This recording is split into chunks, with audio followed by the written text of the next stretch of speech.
Mesdames, Messieurs les organisateurs, Messieurs et Madame les acteurs du secteur du développement, du numérique, je prends la parole au nom du ministre de l'économie numérique, de la communication du Mali, porte-parole du gouvernement, Maître Mountaga Tall, qui voulait vraiment être présent à cette rencontre, mais a été empêché à la dernière minute pour des raisons de service.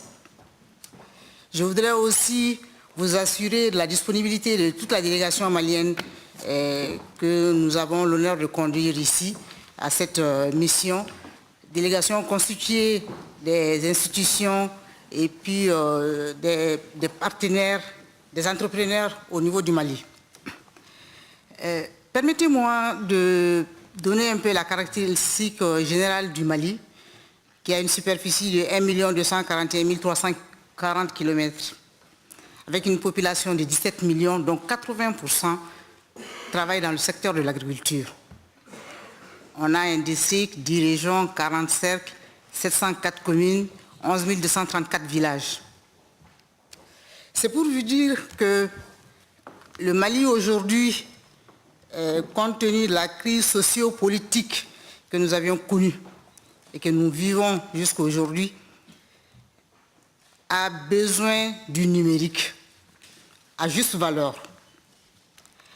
Parce que nous nous sommes rendus compte tenu de l'immensité de notre pays, qu'il faut aujourd'hui surveiller, contrôler, et on ne pourra le faire que si nous avions un système d'infrastructure stable, fiable et qui couvre tout notre territoire. Je ne vais pas faire un bilan exhaustif de ce que nous avions au Mali. Je vais juste souligner quelques grands progrès que nous avions réalisés. Sur le plan infrastructural, au Mali, on a 6 000 km de câbles qui a été installé par les opérateurs. En plus, l'État est en train de mettre en place 3 000 km de fibres. Ces 3 000 km de fibres vont nous permettre de nous interconnecter aux pays voisins. Avec les opérateurs, on était déjà connectés au Burkina Faso, à la Côte d'Ivoire, la Mauritanie et le Sénégal. Maintenant, avec ces 3 000 km de fibres, nous allons être interconnectés à l'Algérie, le Niger et la Guinée. D'autre part, nous voulons vraiment mettre en place au Mali une infrastructure fibre optique qui interconnecte tous les services de l'État du Mali. Au Mali aussi, nous continuons avec l'approfondissement de notre informatisation. On a une identité numérique, on a des contenus transversaux. Le passeport est actuellement biométrique, on a un numéro d'identification numérique. Les dépenses de l'État avec les contenus transversaux sont en ligne maintenant. On a un cadastre qui est géré de façon par des contenus en ligne, la gestion du personnel de l'État, un réseau intranet. Et sur le réseau fibre, on a un système de vidéosurveillance aujourd'hui. L'amélioration du secteur des affaires se poursuit avec un guichet unique. Avec la télémédecine, Bamako est connecté à 5 hôpitaux au niveau du Mali, dont un est au niveau des plateaux d'Ogon à 700 km. Nous sommes connectés à Genève, etc. Tout ça, c'est pour le développement. La société civile travaille beaucoup avec notre État dans des grandes campagnes de formation, de sensibilisation des organisations non gouvernementales et des femmes. Aujourd'hui, si l'élan du Mali a été amorcé par la crise socio-politique, le Mali reste déterminé à poursuivre le développement numérique par la création d'une valeur ajoutée susceptible d'impulser son développement. L'enjeu pour le Mali est non seulement de pérenniser les acquis, mais surtout de permettre l'insertion du Mali dans la société de l'information.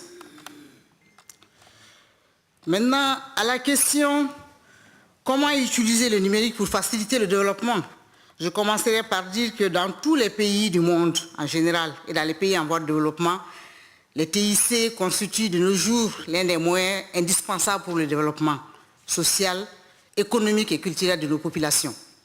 Au Mali, afin d'exploiter pleinement le potentiel des TIC, le pays et engager le pays dans l'édification du numérique, le gouvernement a adopté depuis 2005 une politique nationale et un plan stratégique La mise en place de cette politique a été concrétisée par la création d'une agence au Mali, qui est l'Agence des technologies de l'information et de la communication. Au Mali, les TIC font partie du secteur tertiaire. Le taux de croissance de 6% du PIB enregistré en 2015 est en partie dû au secteur dont la valeur ajoutée a été de 7% contre 5% en 2014. Cette hausse est en partie imputable à la branche transport et télécommunications qui a été évaluée à 10% en 2015 contre 7% en 2014.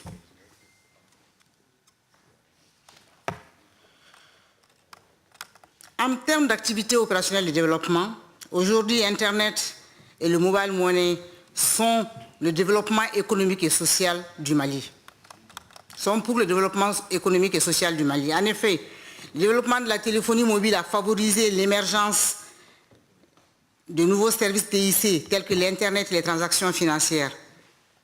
Les services financiers par téléphone mobile très répandus depuis les 5 dernières années au Mali jouent un rôle important dans l'inclusion numérique et financière de nos populations. Ce service est de plus en plus utilisé dans les domaines du transfert d'argent, des paiements de factures, des salaires, de l'épargne, de l'assurance, etc. Ça, c'est des aperçus du Mali en 2010. Son taux de pénétration au Mali est de 16%. Selon le rapport de la BCEAO, sur la situation des services financiers par téléphone mobile, le Mali occupe la 2e place dans la zone avec 20% du volume global de transactions. La valeur des transactions réalisées par le Mali s'élève à 811 milliards de francs CFA, sur une valeur globale de 3 700 milliards de francs CFA. Aussi, plusieurs ONG intervenant dans le secteur d'activité socio-économique du Mali, santé, humanitaire, agriculture, font recours aux services mobile money pour rémunérer leurs travailleurs. Du fait de son impact sur l'activité économique et sur l'emploi du Mali, tout sera mis en œuvre pour que ce service se développe davantage et serve d'accélérateur pour la croissance économique et pour la lutte contre la pauvreté. Maintenant, quels sont les besoins en solutions et comment les construire? Le gouvernement du Mali, à travers le département de l'économie numérique, entend impulser une nouvelle stratégie, une nouvelle dynamique pour la création de la valeur ajoutée.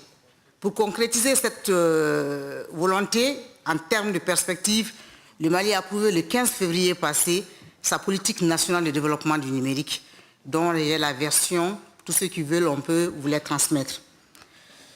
Des objectifs réalistes à atteindre à l'horizon 2020.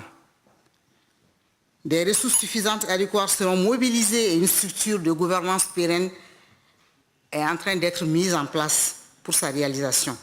La vision prônée est de faire du numérique un vecteur de développement social et une source de productivité et une valeur ajoutée. Les orientations stratégiques pour ce document de politique nationale s'articulent autour des priorités suivantes.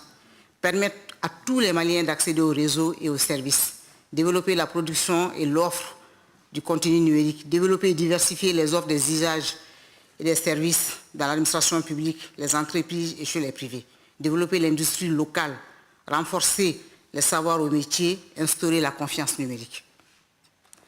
Excellences, Mesdames, Messieurs, aujourd'hui, malgré la crise socio-politique et sécuritaire, mon pays est resté déterminé à poursuivre et à conserver sa stabilité économique et politique. Nous restons convaincus qu'avec la mise en œuvre des projets de développement, notamment la politique nationale de l'économie numérique et son plan d'action 2020, la mise en œuvre de la stratégie d'accès universel en milieu rural et zones éloignées et le renforcement de la concurrence, le secteur des télécommunications et TIC servira sans nul doute de levier important pour l'atteinte des objectifs du développement. Dans notre marche en avant, nous observons 2 principes cardinaux. Le premier est le respect de la démarche partenariale qui associe l'État et le secteur privé.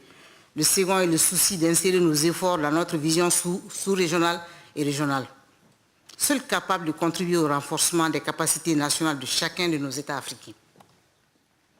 Mon pays, le Mali, est pour une coopération internationale bien harmonisée pour la poursuite des réformes institutionnelles et politiques dans le secteur et surtout un appui dans la formation des acteurs du secteur. Toutes choses qui permettront d'assurer une continuité de développement de la société de l'information et du numérique Avant de terminer, je voudrais affirmer sans risque de me tromper que le Mali est prêt à assurer sa part de responsabilité, à apporter sa part d'innovation et d'imagination pour l'inclusion de nos populations. Je peux vous assurer que le Mali jouera pleinement son rôle dans l'édification d'une Afrique numérique. Je vous remercie de votre attention.